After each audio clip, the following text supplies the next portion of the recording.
Hi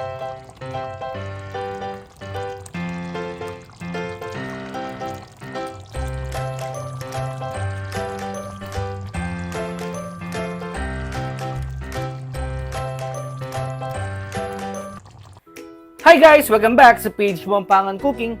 For today's cooking vlog, magluluto naman tayo ng pork afritada. Okay guys, isa na namang madaling lutuin ito, no? Kaya tapusin nyo ang video.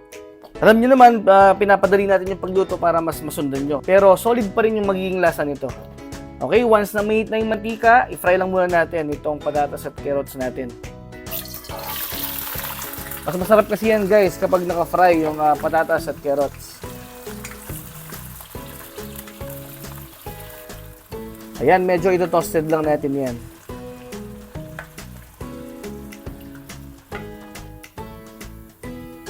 After 8 minutes, pag ganyan na itsura ng ating carrots at patatas, ilagay naman natin tong green and red bell pepper natin. Then, continue lang natin yung pag-fry ng mga 2 minutes. Or hanggang sa mangamoy yung ating bell pepper. Ayan. After 2 minutes, pwede nang hangungin lahat yan.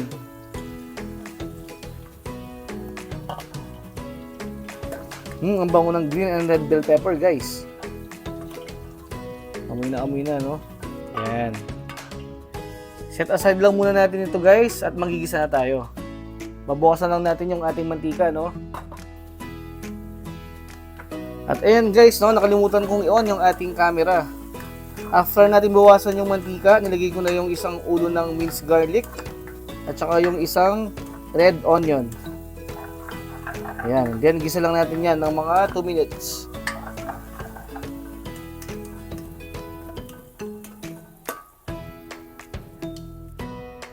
After 2 minutes, pwede natin ilagay yung 1.5 kg na liempo. Yan po ang gamit natin, no? Pwede rin kayong gumamit ng ibang part ng baboy, gaya ng kasim o yung pork ribs. Pwede rin yun, guys. Pero ngayon, gagamit tayo ng liempo. Ayan. Gisa lang natin muna yan.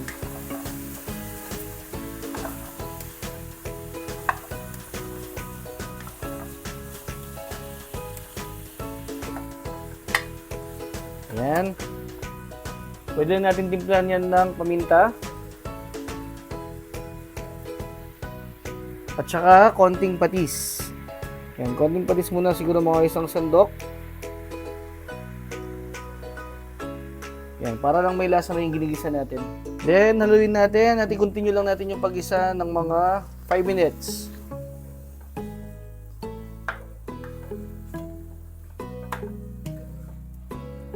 Haluin natin ng maigi, guys.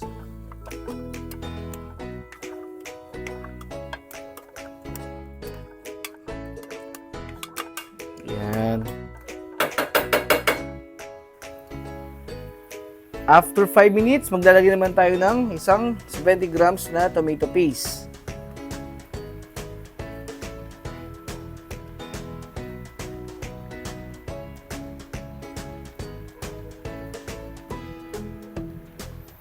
Yan. And then, tuloy lang natin yung pag-isa ng another 5 minutes. Haluin natin ng maigi, guys, para mas maluto yung tomato paste natin.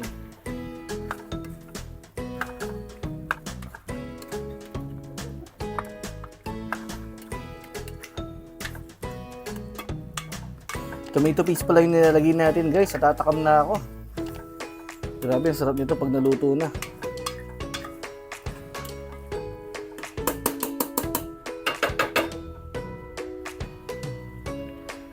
After 5 minutes, ayan na siya, guys, oh. Gisang-gisa na, no, yung ating niluluto. Grabe, nakakatakam na siya, guys. Parang pwede na siyang kainin, no, pero matigas pa yan. This time naman, guys, maglalagay na tayo ng water.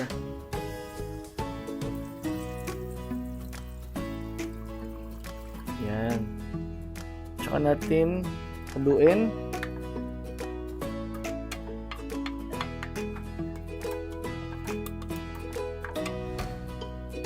Yan. Then, takpan lang natin siya, guys. At ituloy lang natin yung pagluto ng mga 30 minutes. Sa medium fire lang. After 30 minutes, ngayon naman guys, maglalagay tayo ng 200 grams na tomato sauce.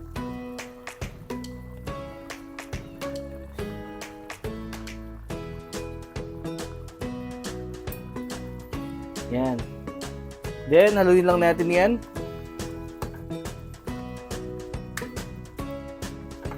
Maglalagay pa tayo ng konting tubig, no, kung kinakailangan. Pero sa ngayon, papakuluin muna natin yan. Takpan lang ulit natin yan at saka natin papakuluin pa ng mga 30 minutes yan. After 15 minutes, maglalagay na pala tayo guys, no, ng green peas. Ayan, mga 1 cup na green peas. Sarap yan. Pero kung ayaw yung may ganyan, pwede rin kayong hindi maglagay niyan. Tapos pala guys, no, every 3 to 5 minutes, hinahalo ko itong niluluto natin para hindi tayo matuyuan sa ilalim ng ating niluluto or masunugan. Then, nag-add na rin ako ng konting water. Yan, para may sarsa yung ating niluluto. Ayan. Takpan lang ulit natin yan at ituloy pa natin yung pagluto ng another 15 minutes para mas malambot yung ating liempo.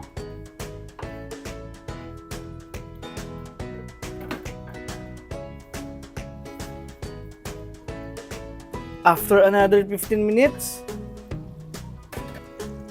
yan siya guys, no? Siguradong malambot na, no, yung ating pork liempo. Ngayon naman, tikman natin siya para maitama na natin yung lasa. Ito na yung pinaka-importanting part guys.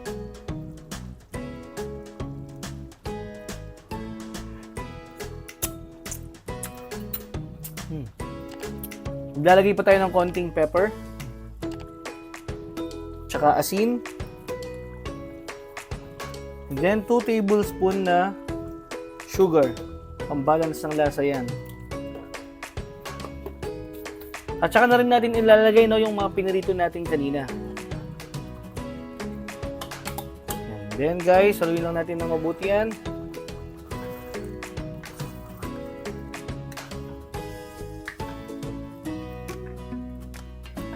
Ayan.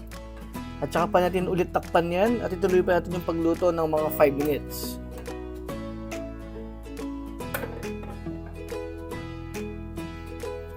After 5 minutes, ayan, luto na, no, yung ating pork afritada.